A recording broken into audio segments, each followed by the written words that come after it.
Leo tarehe 19 ya mwezi wa 5 mwaka 2025, Mahakama ya Hakimu Mkazi wa Dar es Salaam hapa katika eneo la Kisutu imesikiliza kesi mbili za mwenyekiti wa Chama cha Demokrasia na Maendeleo Tundu Antipas Lissu.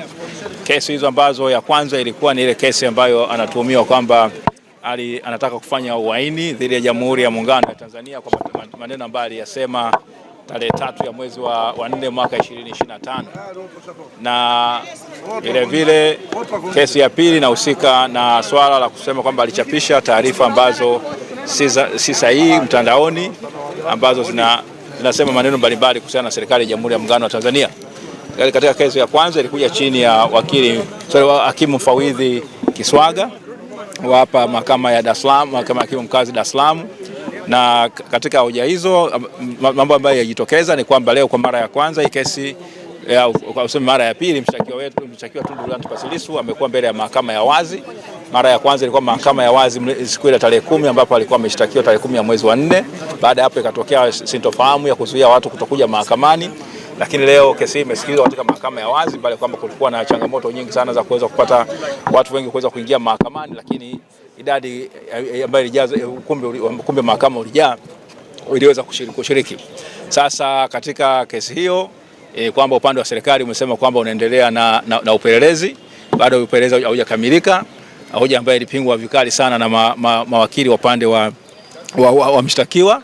Na hapo kumbuke ni kesi ya uchunguzi wa awali kwa sababu mahakama hii haina mamlaka ya kusikiliza hiyo kesi. Lakini hoja ya pili kwa ni kwamba ambayo iletwa na mahakimu wa utetezi, mawakili wa utetezi, ni kwamba ile mshtakiwa pale kizimbani kuwa amezungukwa na maaskari. Mawakili wa utetezi tulipinga kwa nguvu zote kwamba anatakiwa, kuna ile dhana ya kwamba mtu anapoletwa mahakamani anatakiwa achukuliwe kama mtu asiyekuwa na hatia, na mwisho wa siku hakimu amekubaliana na sisi kwamba atakiwa anapokuwa kizimbani kuwa amezungukwa na maaskari. Kwa hiyo angalau kujenga heshima ya mahakama, lakini amesema maagizo serikali au askari kufanya upelelezi namna gani wanaweza kuhakikisha usalama au kanuni gani zitaweza kuwaongoza kuhakikisha usalama unakuwepo, bali kwamba hata pale mshtakiwa anapokuwa yuko kizimbani. Kesi ya pili, kwa hiyo kesi hiyo baada ya hapo ikawa imeahirishwa hadi tarehe hakimu akatoa agizo kwamba siku ya tarehe 2 ya mwezi wa 6 upande wa mashtaka uje na maelezo sahihi ya kueleza mahakama upelelezi umefikia wapi.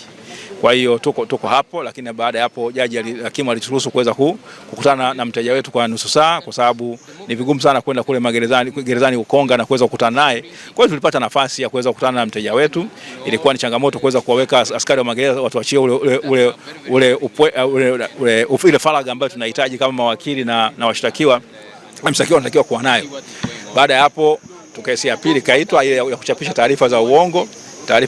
Basi ikawa kesi na imesikizwa mbele ya hakimu mfawidhi Muhini, na yenyewe ni kwamba upande leo mshtakiwa amefanikiwa kusomewa maelezo ya awali.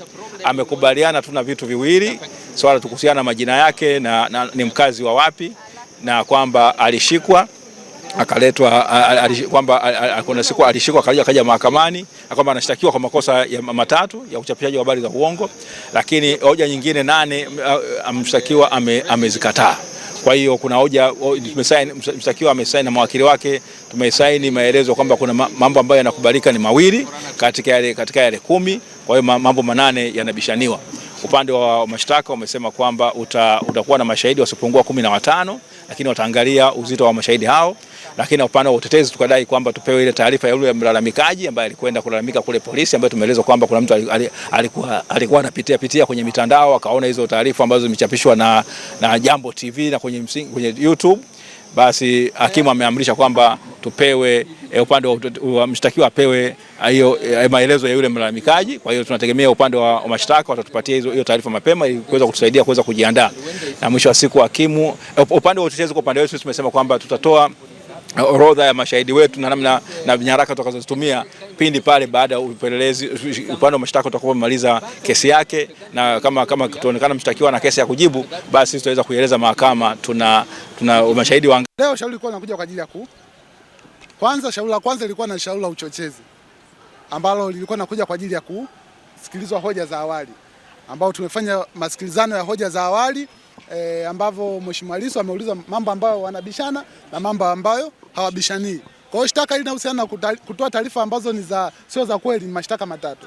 Shtaka la kwanza linahusiana na kutoa taarifa juu ya rais kuingilia uchaguzi wa serikali za mitaa.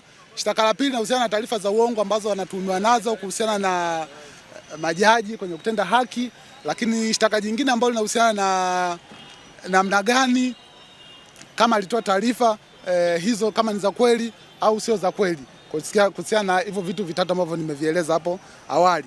Kwa hiyo baada ya kesi kutajwa, Mheshimiwa Lissu alitoa hoja zake za awali na akakubali kuhusu personal particulars zake, vitu vyake binafsi, na kwamba alikamatwa na kushtakiwa mahakamani, lakini mambo mengine yote ameyakana kuhusika. Kwa hiyo taarifa ambazo zimetoka amesema zile taarifa ni za kweli.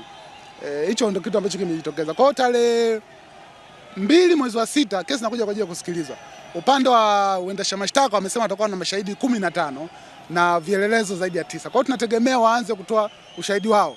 Kwa hiyo tutegemee tarehe 6 mwezi wa 5 mashahidi kwanza kuja, lakini pia tutegemee mahakama, kitu kingine ambacho wametoa amri kupewa maelezo ya mlalamikaji. Kwa hiyo tutajua mlalamikaji ni nani, tutajua mashahidi hao wanaanza kutoa ushahidi ni nini, na sisi tutajipanga tujue mashahidi wetu ni wakina nani kwenye hili shauri.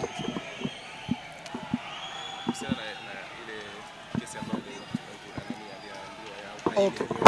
Kesi ya uhaini yenyewe inakuja tarehe 6, lakini na yenyewe sio kwa njia ya mtandao tena.